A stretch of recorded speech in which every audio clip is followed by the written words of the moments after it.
What is time?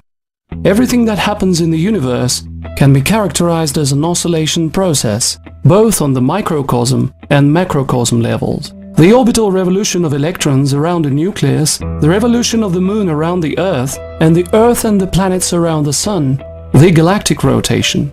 Similarly, everything in a human life is subject to a certain pulse, tempo, or pace of living, and can be described as an oscillation process.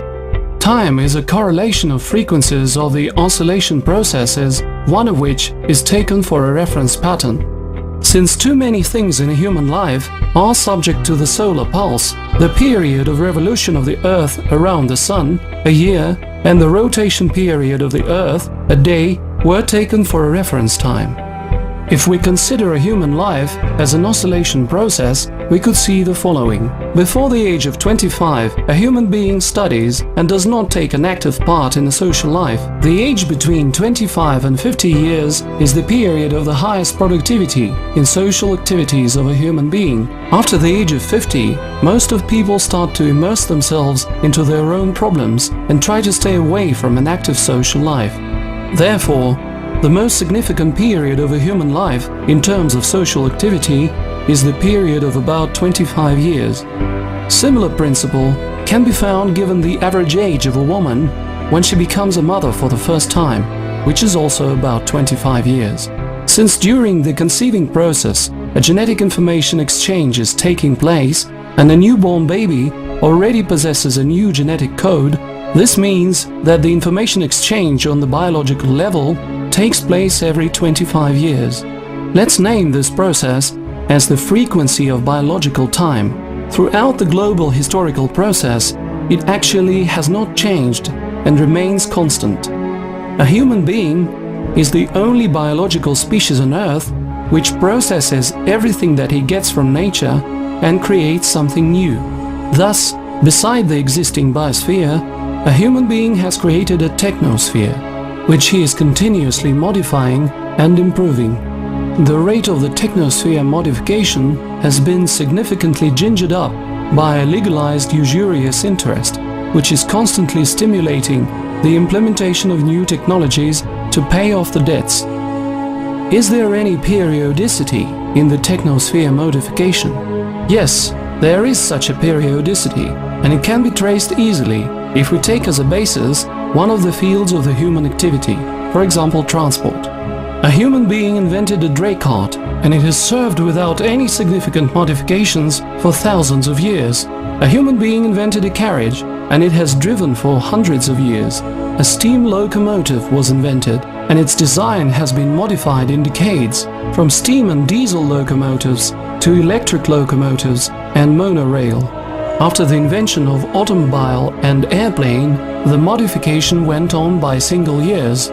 We can see that the frequency of technology modifications is constantly increasing, and if earlier it was measured by thousands of years, now it is measured simply by years. But technical information is just a part of the general information of the human culture. Basically, the whole culture is subject to the same law of variation, if we understand the culture as all the information beyond genetics.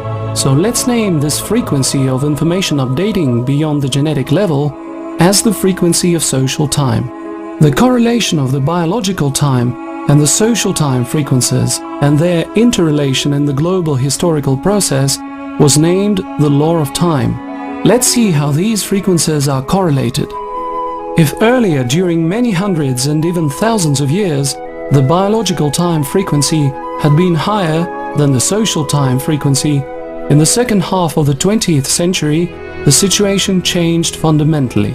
Now the social time frequency is higher than the biological time frequency. In the first half of the 20th century, when the biological time and the social time frequencies concurred, an event which in engineering is called resonance took place in the life of mankind. The event of resonance. Any system, even the one being in quiescence, has its own oscillation frequency. If a disturbing force having the frequency close or equal to the oscillation frequency of the system is applied to it, this will generate resonance. In other words, a dramatic increase in the oscillation range. The events of resonance may cause irreversible destructions in various mechanical systems. For example, an incorrectly designed bridge. Thus, the Egyptian bridge crashed down in St. Petersburg in 1905 while a cavalry squadron was moving along it, and the Tacoma Narrows Bridge collapsed in the USA in 1940.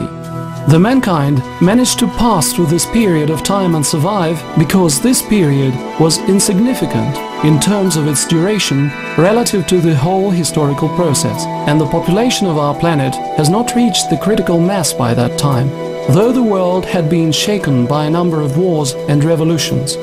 This period is named the Revelation or Apocalypse in the Bible.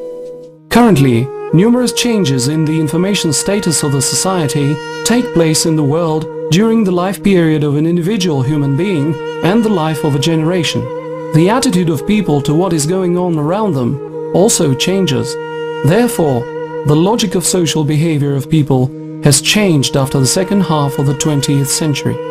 In the period of time preceding the change of the logic of the social behavior, a human being came into the world, received some information, and that information has remained unshakable until the moment the human being left the world. The one who was initiated into some secret or sacred knowledge at the beginning of life could prosper until the end of his life due to monopoly of this knowledge. The one who did not get such initiation had to work hard, for example, digging the ground. Now the time of initiations is over. They have lost any sense as a result of the increasing social time frequency. The rate of the technological development can be illustrated by the information provided by Cisco chief futurist Dave Evans. Today we know 5% of what we will know in 50 years. In other words, in 50 years, 95% of what we will know will have been discovered in the past 50 years.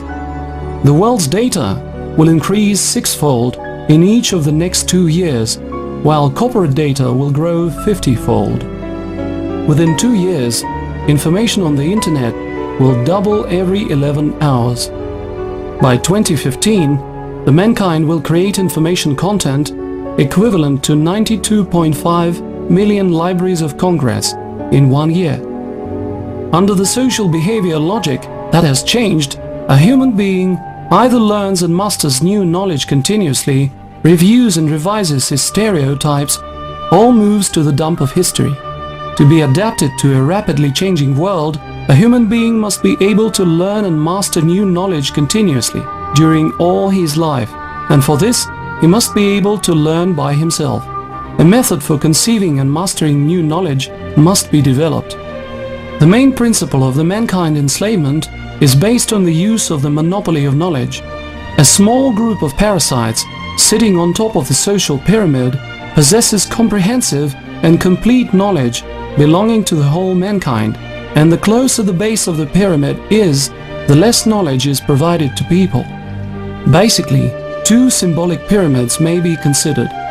One is the pyramid of power, with its tip pointing up, and the other is the pyramid of knowledge, with the tip pointing down. The law of time ruins this system of pyramids.